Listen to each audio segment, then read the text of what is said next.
P2VR and the GGSK base files contain all the settings, custom properties, and variables to produce the final project. Note, these files should never be modified or saved over unless there is an update to their code. In this example, I'm going to take an existing project, NTSA, that was built using a Pano2VR skin and combine it with the RPGTVW DSL project and skin. This is the NTSA output. When I use the combined features of Pano2VR, it will keep the project settings, but not the skin settings.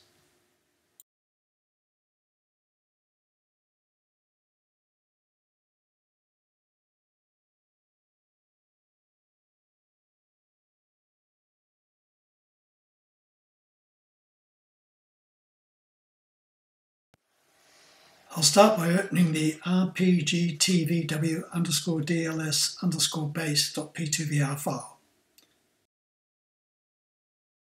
To combine the projects, I right-click in the tour browser and select Add Project. I'll open the NTSA folder and open the project file.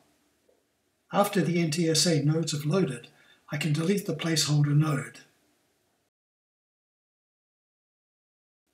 I right-click on it and select Remove Panorama from Tour. I'll confirm that I want to remove it. If I click on the tour map icon, I can confirm that the map and floor plan have been loaded.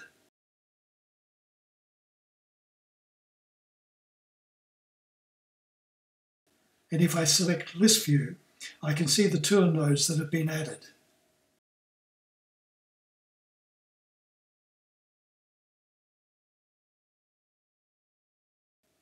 I'll save the project as RPGTVW DLS combined and output the project.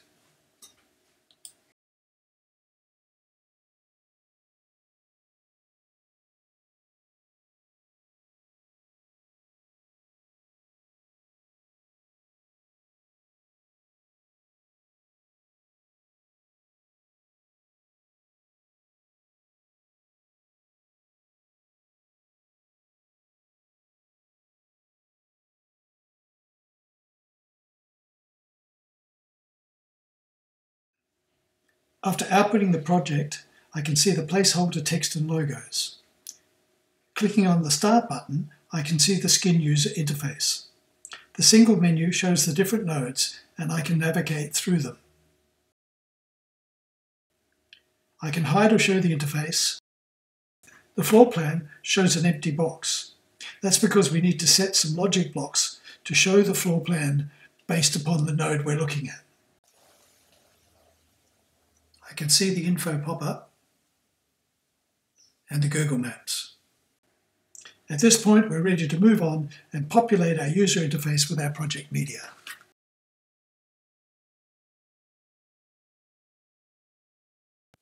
At this point, we're ready to move on and populate our user interface with our project media. I'll start by opening the RPGTVW DLS combined.p2vr file.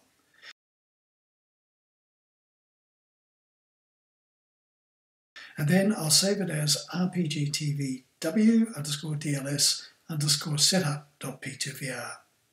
Note, this way if I'm a mistake, I can go back to the previous version.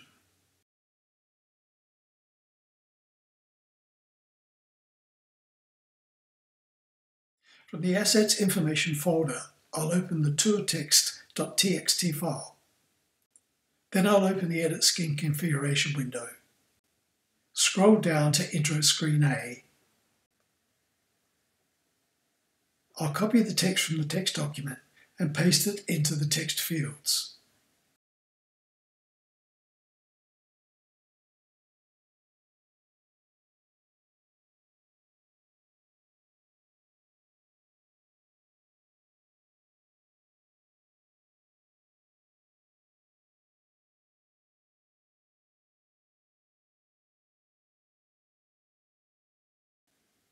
Then I'll scroll down to Fixed Skin Elements.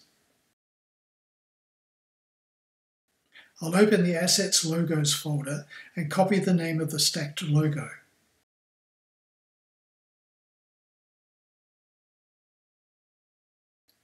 I'll paste it into the logo name field.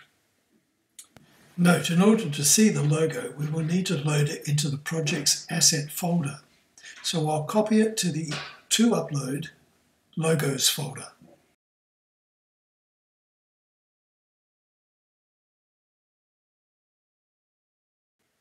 I'll add the logo URL link, https://tonyredhead.com. I'll select OK to close the Edit Skin Configuration window. I'll generate an output to see the changes. In the output, I can see the Stacked Around Australia logo, the title, the description. We're ready to move on to the next step.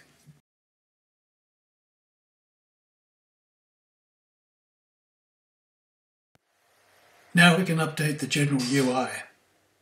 Open the Edit Skin Configuration again. Scroll down to Main Menu. Uncheck Single Menu to show a cascading menu. Scroll down to Google Map. For Enter a Map Address, I'll use the Adelaide Jail address.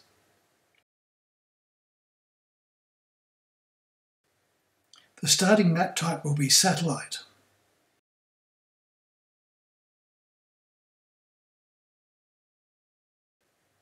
Scroll down to Info pop-up. The information title will be created by Around Australia.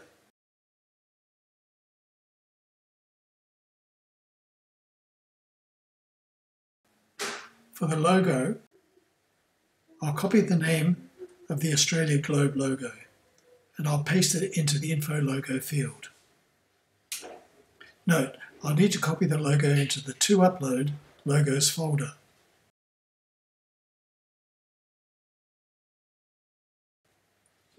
Scroll down to the menu tables. In the main menu, double-click in the tag field. From the drop-down menu, select Northern Territory. Repeat for the next field and select Adelaide Jail.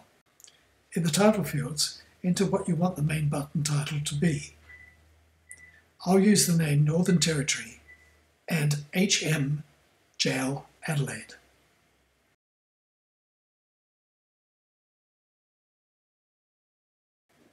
Do the same for the mobile menu.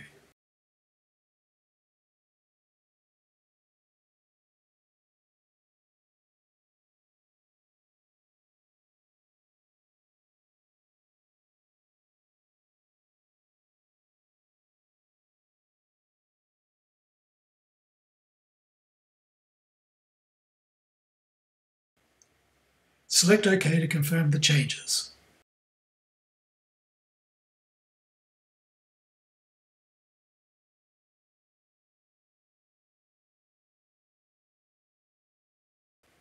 Now, after we click on Start, we have a cascading menu, logos, a populated info pop-up, and Google Maps settings.